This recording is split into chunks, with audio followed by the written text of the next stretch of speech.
Mr. Huxley, in your new essays, you state that these various enemies of freedom are pushing us toward a real-life, brave new world, and you say that it's awaiting us just around the corner. First of all, can you detail for us what life in this brave new world which you fear so much, or what life might be like?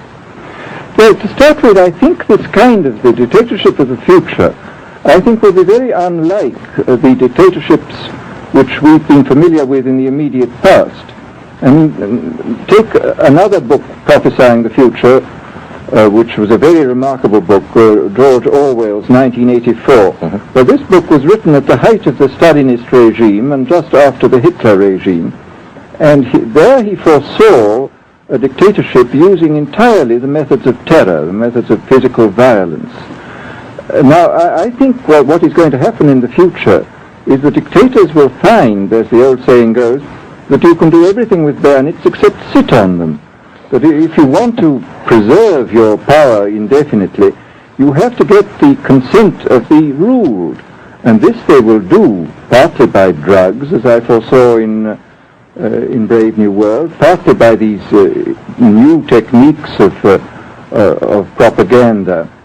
They will do it by bypassing the sort of rational side of man and appealing to his subconscious and his deeper emotions and his physiology even, and so making him actually love his slavery. I mean, I think this is the danger, that actually people may be in some ways happy under the new regime, but they will be happy in a situation where they oughtn't to be happy. But let me ask you this.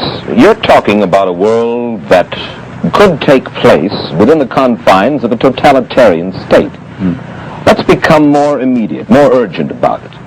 We believe, anyway, that we live in a democracy here in the United States. Do you believe that this brave new world that you talk about could, let's say in the next quarter century, the next century, could come here to our shores? I think it could. I mean, that's why I feel it's so extremely important here and now to start thinking about these problems, not to let ourselves be taken by surprise by the new advances in technology. I mean, for example, in regard to the use of the drugs, we know there's enough evidence now for us to be able, on the basis of this evidence and using a certain amount of creative imagination, to foresee the kind of uses which could be made by people of bad will with these things, and to attempt to forestall this. And in the same way, I think with these other methods of propaganda, we can foresee and we can do a good deal to forestall. I mean, after all, the price of freedom is eternal vigilance.